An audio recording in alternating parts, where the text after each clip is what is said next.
টাকার গন্ধ পেলে কি সত্যি চোখ বন্ধ হয়ে যায়, নাকি পরিস্থিতি এতটাই নাজুক যে মজা আর বাস্তবতার পার্থক্য করতেও ভুল করছে পাকিস্তান ক্রিকেট বোর্ড? একটি সাধারণ প্র্যাঙ্ক মেল আর তাতেই নড়ে বসল পিসিবি। সোশ্যাল মিডিয়ায় এক ভক্তের ঠাট্টা করা আবেদনকে সিরিয়াস ধরে নিয়ে কেওয়াইসি চেয়ে বসে বোর্ড, আর সেখান থেকেই শুরু হয় ট্রোলের বন্যা। পিএসএল কি তাহলে সত্যিই এতটাই সংকটে? চলুন জেনে নেই বিস্তারিত।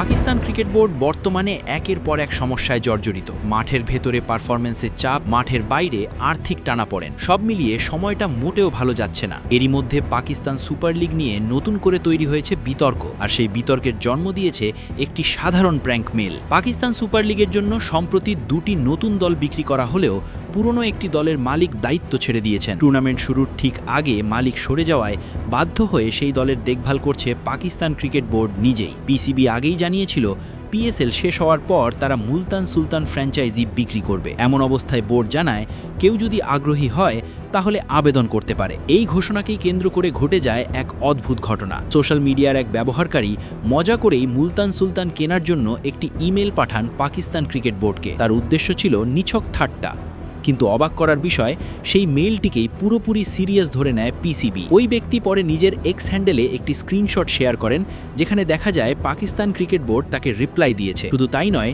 বোর্ড তার কাছে কেওয়াইসি প্রক্রিয়ার জন্য কোম্পানির নাম, ট্রেডিং নাম এবং সরকারি নথিপত্র চেয়েছে। অর্থাৎ মজার ছলে পাঠানো একটি মেইলকেই বোর্ড সম্ভাব্য ক্রেতার আবেদন হিসেবে ধরে নিয়েছে। এই ঘটনার পর থেকেই সোশ্যাল মিডিয়ায় শুরু হয় ব্যাপক ট্রোলিং। অনেকেই প্রশ্ন তুলেছেন, একটি ফ্র্যাঞ্চাইজির মতো বড় সম্পদ বিক্রির ক্ষেত্রে কিভাবে যাচাই বাছাই ছাড়াই ইমেলের উত্তর দেওয়া হয়। সাধারণত এমন আবেদন এলে সংস্থাগুলো আগে যাচাই করে দেখে আবেদনকারী সত্যিই যোগ্য কিনা, তারপর যোগাযোগ করে। কিন্তু এখানে সেটার কোনো চিহ্ন দেখা যায়নি। একজন ব্যবহারকারী ব্যঙ্গ করে লেখেন, পিএসএল ম্যানেজমেন্টই যোগ, পিএসএল নিজেও যোগ।